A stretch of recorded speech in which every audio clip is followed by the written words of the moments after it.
लेकिन अहाँके एहिमे देखबै जे अहाँके एहिमे ई व्यवस्था छै, एकटा डिजिटल पुस्तकालय सेहो रहतै, जाहिमे कंप्यूटर रहतै। कोनो बच्चाके फॉर्म भरऽके छै तऽ कतहु ओकरा भटकऽके जरूरत नहि पड़तै, ऑनलाइन फॉर्म भरतै, सबटा ओकरा काज घर बैसल भऽ जेतै।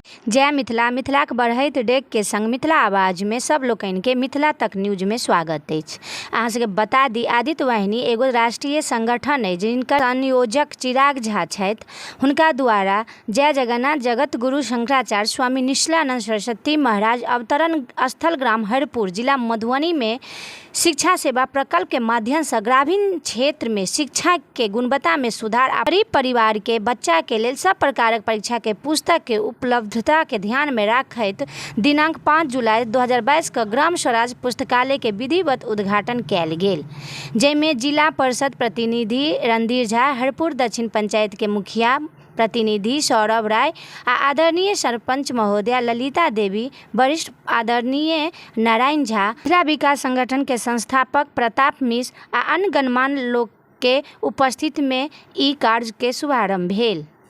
अहाँ सबके बता दी, चिराग झा जी कहलथि जे अपन ग्रामीण परिवेश में सामान्य परिवार के लेल जागरूकता के अभाव के देखैत हुनका सबके शिक्षा के प्रति जागृति करनाइ आ हुनकर जीवन के आदर्श एवं समृद्धि बनाबै में एक आदर्श पुस्तकालय के उपयोग क के पुस्तकालय के सार्थकता के सिद्ध केनाइ जरूरी अछि आ एक आदर्श समाज के निर्माण करनाइ हमर सबके लक्ष्य अछि।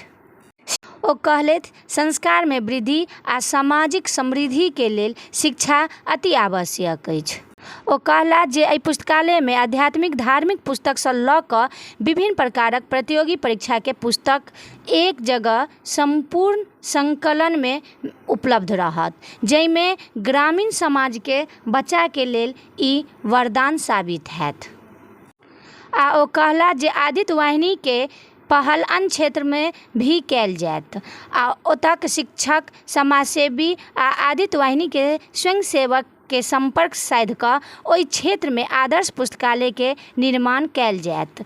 ओ कहला जे कम से कम एक ब्लॉक में एक आदर्श पुस्तकालय के निर्माण होबे के चाही, जैसा कि ओतक शिक्षा व्यवस्था में परिवर्तन आबि सके आ जाहि के लेल आदित्य वाहिनी प्रयासरत रहत।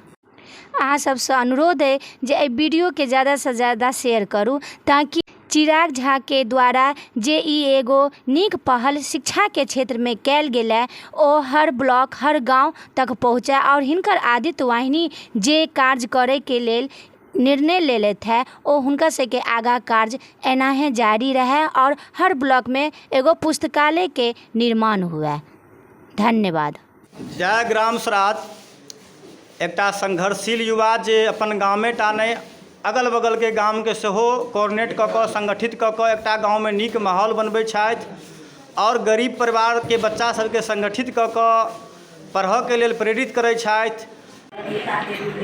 हम चाहै छी से जिला परसेंट मुखिया जिसका सबसँ महिला लड़की सब जे जाइ छै लोहा कलवाही से गाँव में जेना अहाँ सब गार्जियन देलियै हमरा सबके तेना कई तरह से गार्जियन धियापुता के उज्जवल संस्कार बनेबाक चाही।